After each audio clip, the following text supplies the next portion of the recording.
Students, मगाशी सांगितल्याप्रमाणे आता आपण नेक्स्ट टॉपिककडे वळते आहोत. त्या टॉपिकचं नाव आहे transcription, translation and translocation. With the help of RNA, the genes present in the form of DNA participate in the functioning of cell. RNAच्या साहाय्याने DNA काय करतं? फंक्शनिंग, सेलमध्ये फंक्शनिंगला हे पार्टिसिपेट होतात. Thereby control the structure and functioning of the body. आणि मग ते structure आणि बॉडीच्या फंक्शनिंगला कंट्रोल करतं. Information about protein synthesis is stored in DNA, and the synthesis of appropriate protein as per requirement is necessary for the body. Protein ची information जी आहे synthesise करण्याची, ती कुठे ठेवलेली असते? स्टोअर केलेली असते DNA मध्ये. आणि the synthesis of appropriate protein as per requirement is necessary for the body. आणि हे जे प्रोटीन सिंथसाइज ते आपल्या बॉडीच्या रिक्वायरमेंटप्रमाणे सिंथसाइज होतं.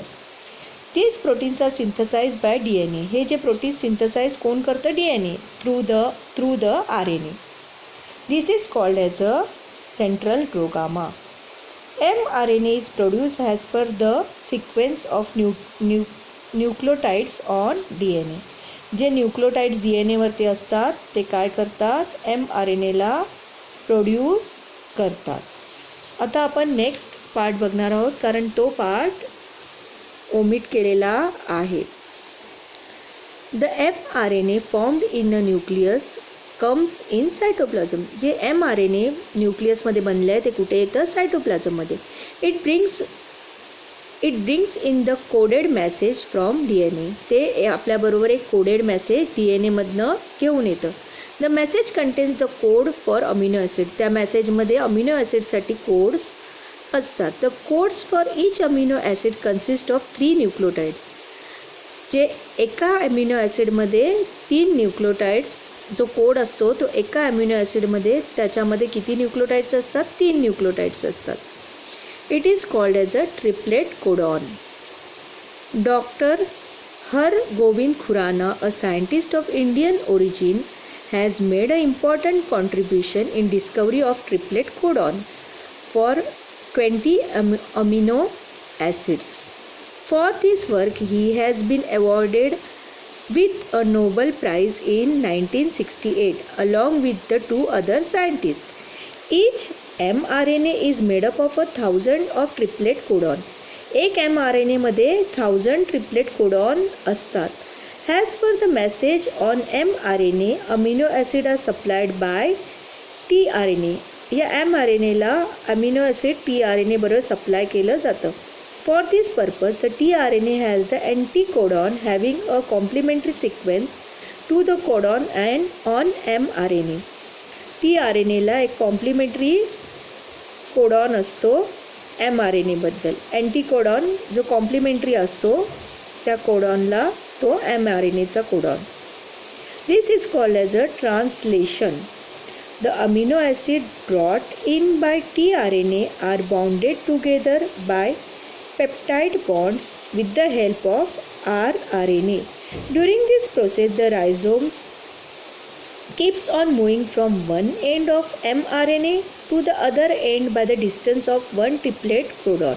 बघा इथे बघितलं आपण, एक रायझोम्स जे एक RNA पासून दुसऱ्या RNAला ट्रान्सफर होत जातात.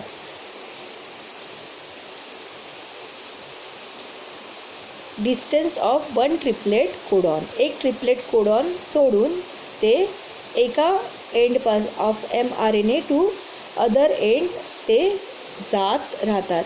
एक mRNAच्या एंडपासून अदर mRNAच्या एंडपासून ते मूव होत राहतात. या प्रोसेसला काय बोलतात? Translocation. This is called as a translocation. Such many chains come together to form a complex protein. ह्या अशा चेन बनवून त्याच्यापासून कॉम्प्लेक्स प्रोटीन निर्माण होतं. This protein controls the various function in the body. हे प्रोटीन आपल्या बॉडीच्या वेरियस फंक्शनला कंट्रोल करतं. And their appearance too. आणि आपल्या अपीअरन्सला पण कंट्रोल करतं. Living organism can produce a new individual like themselves due to the genes only, and some of these genes are transmitted to the next generation without any change. या genes दुसऱ्या जनरेशनला without any change transfer होतात. Due to this, some of the characters of parents are transmitted to their offspring. काही characters जे आईवडिलांचे आहेत ते direct मुलांना ट्रान्सफर होतात. However, sometimes a sudden change occur in those genes. पण कधी या जीन्समध्ये काही चेंजेस ऑकर होतात. Sometimes any nucleotides of the genes change its position. कधी न्यूक्लियोटाइड जे जीन्समधले आहेत ते आपली पोझिशन चेंज करतात. And that causes a minor change which is nothing but the mutation. हा जो न्यूक्लियोटाइड आपली पोझिशन जीन्समध्ये चेंज करतो आणि त्याच्यामुळे जो मायनर चेंज निर्माण होतो याला बोलतात mutation. Some mutation may be minor. काही म्युटेशन छोटे असतात, लहान असतात, but some are considerable. Example, mutation may cause the genetic disorder like sickle cell anaemia. ही एक डिसीज आहे जी गेल्या वर्षी आपण 9th बघितलेली आहे. This is the everlasting process and it is one of the proof for Darwin's theory of natural selection. Darwin's theory of natural selection आपण पुढे बघणार आहोत. तर आपण आज या टॉपिकमध्ये ट्रान्सलोकेशन, ट्रान्स्क्रिप्शन आणि ट्रान्सलेशन हे बघितलेलं आहे.